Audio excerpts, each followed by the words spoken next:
എന്തൊക്കെയുണ്ട് വിശേഷ? സുഖമല്ല എല്ലാവർക്കും? അതെ, വളരെ സങ്കടകരമായ ഒരവസ്ഥയാണ്. രേണു സുധി എന്ന വൻമരം വീണു. അടുത്ത ആര് എന്ന വലിയൊരു ചോദ്യത്തിന് ഉത്തരമായിട്ട് അടുത്ത ഒരു വലിയ താരം, അതായത് നമ്മുടെ ആറാട്ടണ്ണൻ, അലൻ ജോസ് പെരേര, അഭിലാഷ്, അങ്ങനെ കുറേ യൂണിവേഴ്സ് ഉണ്ട്. രേണു സുധി, ഇവരുടെ യൂണിവേഴ്സിലേക്ക് പുതിയൊരു താരം വന്നിട്ടുണ്ട്. ഞാൻ പരിചയപ്പെടുത്തി തരാം. നിങ്ങൾ കാണാത്തവർ കാണുക, കാണാത്തവർക്കായിട്ട് ഷെയർ ചെയ്ത് കൊടുക്കുക.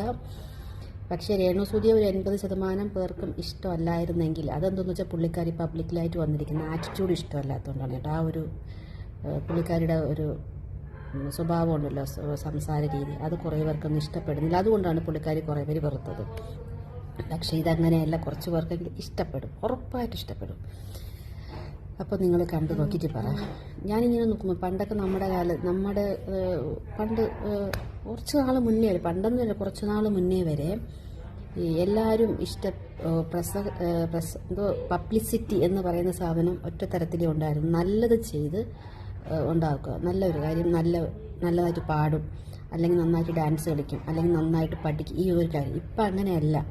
നെഗറ്റീവിനാണ് ഏറ്റവും കൂടുതൽ പബ്ലിസിറ്റി കിട്ടുന്നത്. നെഗറ്റീവ് ആർക്കുണ്ടോ അവരെയാണ് സമൂഹം അംഗീകരിക്കുന്ന ഒരു രീതിയിലോട്ട് പോയിക്കൊണ്ടിരിക്കുകയാണെന്നാണ് എനിക്ക് തോന്നുന്നത്. അല്ലെങ്കിൽ പിന്നെ ഇത്രയും നെഗറ്റീവ് ഉള്ള ആൾക്കാരെല്ലാവരും ഇത്രയും ഇതാവുമോ? ഇപ്പം നമ്മൾ ഞാൻ നോക്കിക്കഴിഞ്ഞാൽ ഏറ്റവും കൂടുതൽ വൾഗർ വീഡിയോസ് ചെയ്യുന്നവരൊക്കെ ഭയങ്കരമായിട്ട് ഫേമായിക്കൊണ്ടിരിക്കുകയാണ്. അവരെയൊക്കെ സോഷ്യൽ മീഡിയ, ഓൺലൈനിലൊക്കെ വന്ന് ഇൻ്റർവ്യൂ ചെയ്യുന്നു, അങ്ങനെ ചെയ്യുന്നു. പണ്ടൊക്കെ 17 വയസ്സിലൊക്കെ ഒളിച്ചോടി പോയി, 18 വയസ്സിലൊക്കെ ഒളിച്ചോടുന്നത് തന്നെ ഒരു നാണക്കേടായിരുന്നു. ഇപ്പം അങ്ങനെ പോയി അതിൻ്റെ 3-ത് ഇൻ്റർവ്യൂ ചെയ്യും.